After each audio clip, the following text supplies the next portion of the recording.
Good day everyone, welcome again to our 365 daily devotions. Our topic for today is life is a fighter jet. So our scripture for today is Psalms chapter 90 verse 12.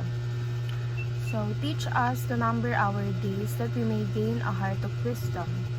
Sa Tagalog, kaya turuan mo kami na bilangin ang aming mga araw upang kami ay magkaroon ng pusong may karunungan. So, ito po yung hiling ni Moises sa ating Panginoon na turuan daw tayo ng Panginoon na bilangan yung mga araw natin para magkaroon tayo ng wisdom. So, our first teaching is life is a fighter jet on a one-way mission. So, yung mga fighter jet po, tinatagal nila sa ere is 30 to 40 years. Pero yung mga fighter jet, one-way siya. So, ibig sabihin, walang turning back, walang pabalik.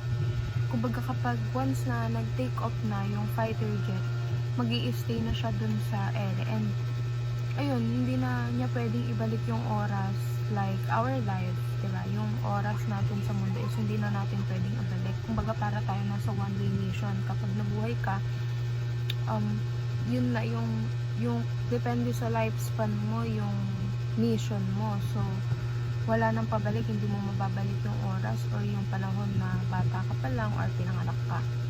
Wisdom is living each moment for God. So, ang wisdom daw is kapag namumuhay ka na ang bawat minuto, bawat oras is para sa Panginoon. So, yun yung wisdom kasi na-apply mo yung mga knowledge mo. Diba yun yung wisdom? Parang application of knowledge. So, ibig sabihin, kapag na-apply mo yung knowledge mo, kakaroon ka ng wisdom. And yung wisdom daw is living each moment. Lahat ng moment is palagi mong tinataas sa Panginoon, palagi mong kasama ang Panginoon. We waste so much time without realizing it. So, kaya nga may naalala ko na quote na parang sinasabi doon na ang isa sa mga pinakamaling kaya nga may nabasa akong quote and ang sinasabi doon is isa sa mga pinakamalaking pagkakamali ng tao na gagawin niya sa buhay niya is thinking that he or she has time. Kasi marami tayong nagugugol na oras sa pag-phone, pag-social media, and also mga walang kakwenta-kwentang bagay without realizing it na yung mga oras na yun na nasasayang natin. Kasi mapilis yung oras lalo na kapag hindi mo namamalayan, kapag nililibang ka, and we waste so much time doing that. Kasi feeling natin may time pa tayo. Kasi diba tomorrow is not a promise. So, hindi natin alam kung mabubuhay pa tayo kinabukasan. So, dapat isipin natin yung buhay natin or ang araw-araw na parang ayun yung last day natin. So, we treasure every moment, every second sa araw na yun. So, let's move on to application. Spend all your fuel on our God-given mission. So, kung mahalaga yung time, mahalaga din yung fuel. So, yung fuel natin ay yung energy natin.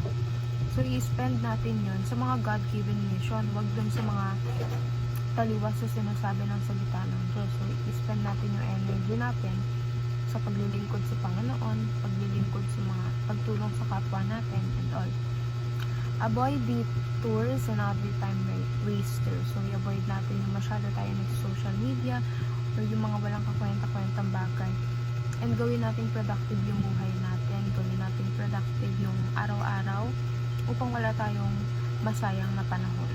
Kasi bilang lang yung mga araw na nandito tayo sa mundo, kaya dapat sulitin na natin. So, third and the last one is hit the target no matter what. So, kahit anong pagsubok ang dumating, palagi ka dapat mag-focus sa target. Diba nga kapag may dart, ang i-focus mo yung target, yung pinaka-bullseye. So, kahit dapat madaming mga pagsubok na dumating sa'yo, yung target, dun ka sa target nakatingin, dun ka sa goal mo nakatingin, para kapag dun ka lang nakafocus, yung mga distractions unti-unti ang mawawala, and then yung time mo mamamanage mo ng maayos, diba? And kung magpapatuloy yun, you'll be consistent, and sa dulo, magiging successful ka, and you will hit the target. Depende sa kung ano yung goals mo sa buhay.